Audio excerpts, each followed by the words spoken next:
Bienvenue. Pour quiconque prépare la certification CBAP, il y a des domaines de connaissances absolument essentiels à maîtriser.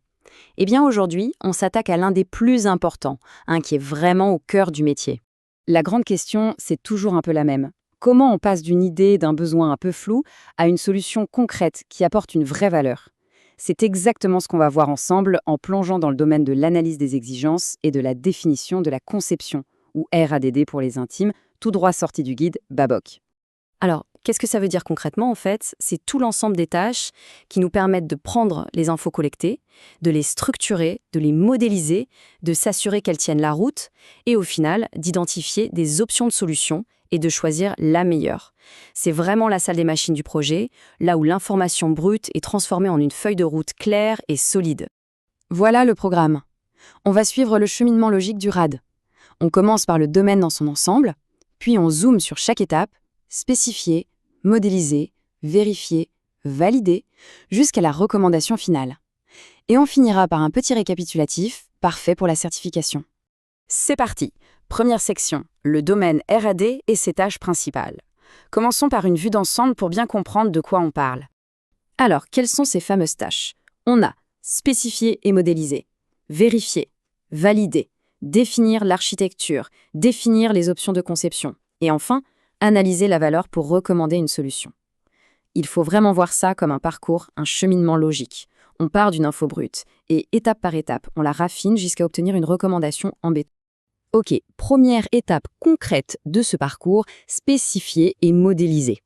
C'est le moment où on arrête de juste parler et on commence à dessiner, à écrire, bref, à donner une forme tangible à tous les besoins qu'on a collectés. L'objectif ici est simple. Il faut analyser, synthétiser et affiner tout ce qu'on a recueilli pour le transformer en exigences et en conception claire. Pensez-y comme un traducteur. On prend des heures de réunion, des pages de documents et on les traduit en modèles, en schémas, en quelque chose de visuel et de structuré que tout le monde peut comprendre de la même façon. Et pour ça, on a principalement deux types d'outils. D'un côté, les matrices, super efficaces pour les données bien structurées, comme un dictionnaire de données ou une matrice de traçabilité. C'est carré, c'est propre. De l'autre, les schémas, parfaits pour visualiser des choses plus complexes, des relations, des processus. Une image parle souvent bien plus que de longs discours, pas vrai? Et ce qui est génial, c'est que le BABOCAR nous propose 5 grandes catégories de modèles pour être sûr de ne rien oublier. On a les modèles sur les personnes et les rôles pour savoir qui fait quoi. Le raisonnement pour comprendre le pourquoi.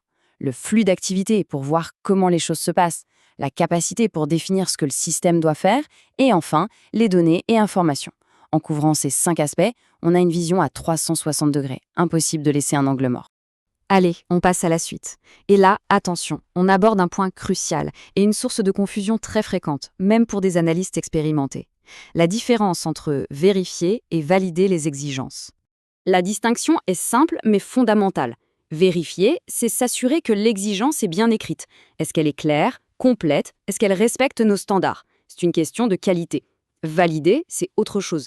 C'est se demander si cette exigence, même si elle est parfaite, apporte de la valeur au métier. Est-ce qu'elle répond aux bons problèmes? Pour faire simple, la vérification, c'est bien construire l'exigence. La validation, c'est construire la bonne exigence. Et quand on parle de qualité, pour la vérification, il y a une checklist à connaître par cœur, surtout pour l'examen.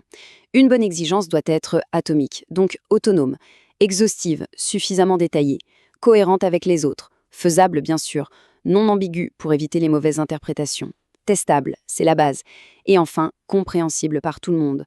Ça peut paraître un peu scolaire, mais croyez-moi, une seule exigence qui ne respecte pas ces critères peut faire dérailler un projet. Et du côté de la validation, le focus est différent. On va chercher à comprendre les hypothèses cachées des parties prenantes. On définit des critères de succès mesurables. Et surtout, on évalue si l'exigence est bien alignée avec les objectifs de l'entreprise. C'est le garde-fou qui nous assure qu'on ne développe pas une fonctionnalité géniale qui ne sert à rien. Bon, maintenant qu'on a des exigences de qualité qui apportent de la valeur, il faut les organiser. C'est l'étape de l'architecture et des options. L'architecture des exigences, c'est un peu le plan de la maison. Ce n'est pas juste une liste de pièces, c'est la façon dont toutes les pièces s'articulent entre elles pour former un tout cohérent et fonctionnel. On s'assure que la porte de la cuisine ne donne pas dans la salle de bain, si vous voyez ce que je veux dire. L'objectif, c'est que l'ensemble fonctionne en harmonie pour atteindre l'objectif final.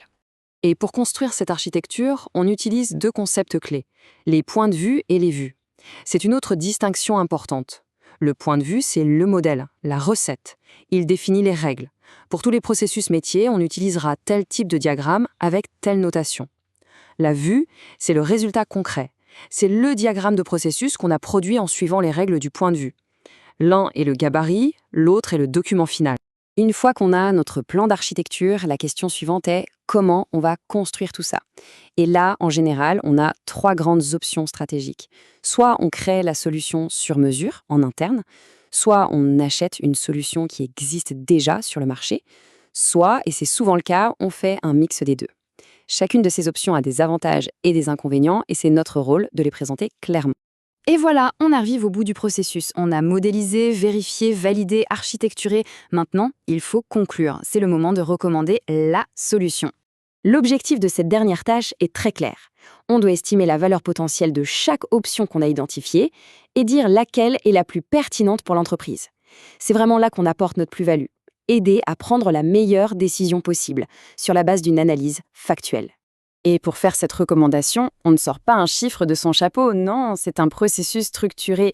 D'abord, on définit les bénéfices attendus. Ensuite, on estime les coûts. Puis, et c'est crucial, on évalue les compromis entre les deux. Et enfin, seulement après tout ça, on recommande la solution qui présente le meilleur équilibre. Parfois, la meilleure recommandation, c'est même de ne rien faire. C'est une démarche rigoureuse qui assure que la décision est la bonne pour l'entreprise. Voilà, on a fait le tour. Pour bien fixer les idées et pour aider dans les révisions, on va résumer tout ça dans un tableau récapitulatif. Ce tableau, c'est vraiment le résumé parfait du RAD. On part de la tâche 7 points, spécifier et modéliser, où on affine l'info, puis 7.2 et 7.3, vérifier et valider, les deux gardiens de la qualité et de la valeur. Ensuite 7.4, l'architecture, pour que tout soit cohérent. 7.5, les options de conception, où on explore les chemins possibles. Et on termine en beauté avec la 7.6, analyser la valeur, pour recommander la meilleure solution. C'est le flux logique à avoir en tête. Donc, pour résumer, le domaine RADAD, c'est ce qui transforme un besoin en une solution recommandée en suivant un processus systématique. Bien comprendre ce flux logique, c'est vraiment la clé, non seulement pour réussir la certification, mais surtout pour exceller dans le métier d'analyste d'affaires au quotidien. Et pour finir, une petite question pour la route. Dans votre propre expérience, sur le terrain, laquelle de ces 6 tâches vous semble la plus compliquée, la plus délicate à gérer et pourquoi? C'est une excellente question à se poser pour identifier ses propres points d'amélioration. Pensez-y!